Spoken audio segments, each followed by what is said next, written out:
در دانشگاه دولتی حقوق بیزنس و سیاست تاجیکستان دور نهایی المپیاد جمهوریوی دانشجویان مؤسسه‌های تحصیلات عالی کسبی جمهوری تاجیکستان از روی رویه‌های گومانیتری و طبیعت‌شناسی دقیق و ریاضی بخشیده به 35 سالگی استقلال دولتی جمهوری تاجیکستان تحت عنوان توانا بود هر کی دانا بود آغاز گردید. جایز به قید است که در المپیاد مذکور از 46 مؤسسه تحصیلات عالی کشور بیش از 400 نفر دانشجو شرکت ورزیده دانش و مهارت خود را از روی 15 اختصاص می‌سنجند.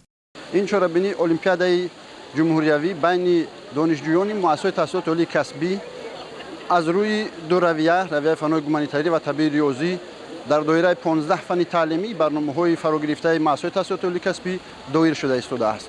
باید یادآور شویم که این چهاربینی یکی از چهاربینی‌های بسیار مهمی است که با هدف دریافت چهره‌های نو و به اصطلاح عالمان آینده ساحه‌های گوناگون حیات جامعه جمهوری برگزار می‌گردد.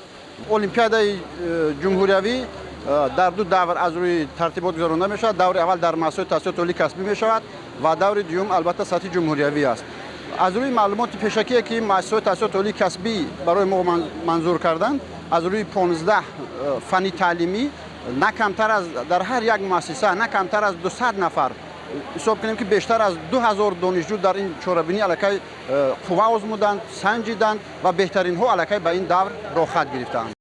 در رسم افتتاح المپیاد مذکور نمایندگان وزارت معارف و علم جمهوری تاجیکستان، نماینده مقامات اجرایی حکومت دولتی ولایت سوخت، راهبران دانشگاه و دانشکده‌های ولایت، اینچنین آموزگاران و اشتراکچیان المپیاد اشتراک نمودند. ضمن افتتاح ابراز گردید که المپیاد در دایره دستور هدایت‌های اساسگذار صلح و وحدت ملی پیشوای ملت پرزیدنت جمهوری تاجیکستان محترم امامعلی رحمان بخشیده به 35 سالگی استقلال دولتی جمهوری تاجیکستان 20 ساله آموزش و رشد فن‌های طبیعت‌شناسی دقیق و ریاضی در ساحه علم و معارف برای سال‌های 2020-2040 اینچنین با مقصد رشد تفکر تکنیکی، ترغیب جهانبینی علمی، دسترسی پیدا کردن به تکنیک و تکنولوژی، توسعه اختراعکاری و نوآوری، همگرایی علمی با استحصالات، جلب بیشتر دانشجویان و دیگر قشرهای جامعه به آموزش فن‌های طبیعی دقیق و ریاضی، دریافت و معرفی استعدادهای نو در بین دانشجویان برگزار می‌گردد. تاکید گردید که امروز در شرایط جهانی شوی علم و تکنولوژی بلند برداشتن سطح دانش و قابلیت‌های زباندانی در میان جوانان به یکی از هدف‌های مهم سیاست اجتماعی دولت تبدیل یافته است. آموزش زبان‌های خارجی، فن‌های دقیق و تحکیم جهانبینی علمی برای جوانان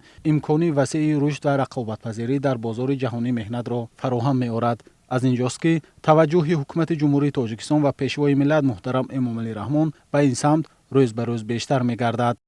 اینها علاقه چهره‌هایی هستند که برای آینده شکوفان جمهوری تاجیکستان، آینده درخشان جمهوری تاجیکستان میتوانند سهم نظرات خود را گذارند. با این چهاربینی علاقه ترغیب علم و دانش، دریافت چهره‌های نو و تربیت متخصصان آینده ساحه معارف کشور را راه‌اندازی نموده ایم.